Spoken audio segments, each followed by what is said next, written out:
Alright, quick video today. I want to talk about steel versus polymer magazines. Whether you're talking about AR, AK, whatever it is.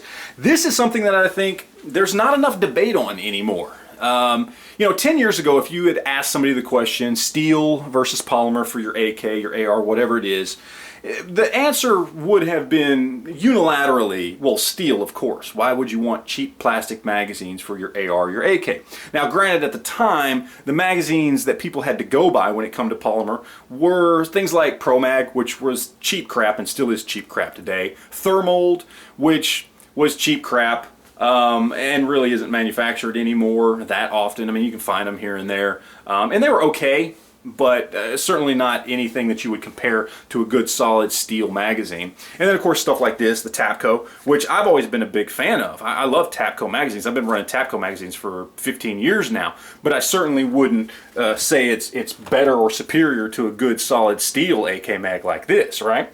And so that's kind of what people had to go off of. And so yeah, 10 years ago, hands down, steel magazines all the way. Today, it's a little bit different because something called PMag came out. A little company you may have heard of, called Magpul, came out with PMags. And they kind of took the magazine market by storm, especially for ARs. Now, of course, they're doing AK and even Glock magazines as well.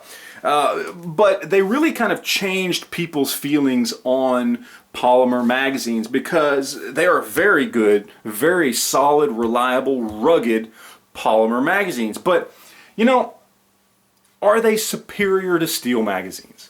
Are they the best magazines out there on the market? I think that not enough debate is done on this because I think too many people have come into the gun world, as it were, since 2012, since there was that whole anti-gun, gun ban push and that kind of stuff. And a lot of people jumped on board, decided they wanted to buy a gun, and they come into this market, they go buy an AR, an AK, or a Glock, or whatever it is, and all they hear is PMag, PMag, PMag, PMag.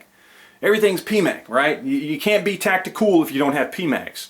And they're fantastic magazines, but are they superior to steel magazines? Let me ask you this.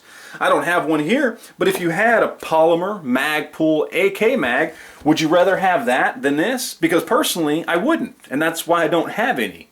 I'd rather have good old-fashioned Russian or Eastern Bloc steel magazines for my AK. When I'm done firing my AK, I can use this to hammer in a nail or beat somebody to death with if the need arose, right?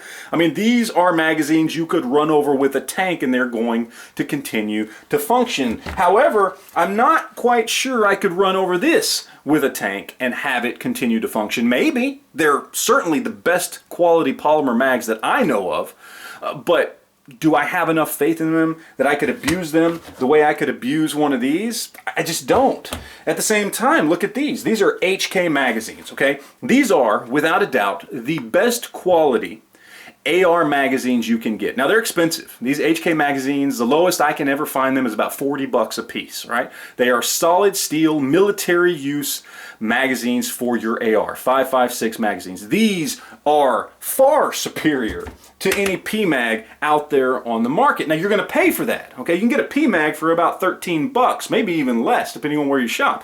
These, as I said, they start at about 40 bucks, and I've seen them sell for as much as 60. They are expensive magazines, but they're expensive because they are superior, because I know I could run this over with my truck and have no issues whatsoever. This, maybe I could, but then again, maybe I'll crack it. I don't know. It depends. Is there a rock on the ground right underneath the PMag that the tire's going to push the PMag into and crack the body of the magazines? I don't know.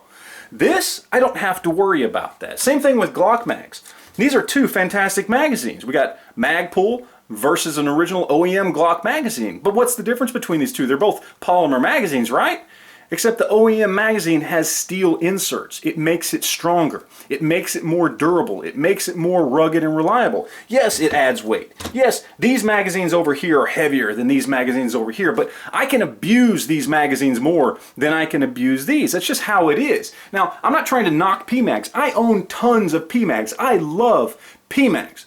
But if you're going to ask me the question between steel versus polymer magazines, which ones are superior, which ones are more rugged and durable and reliable, hands down, steel magazines win every time.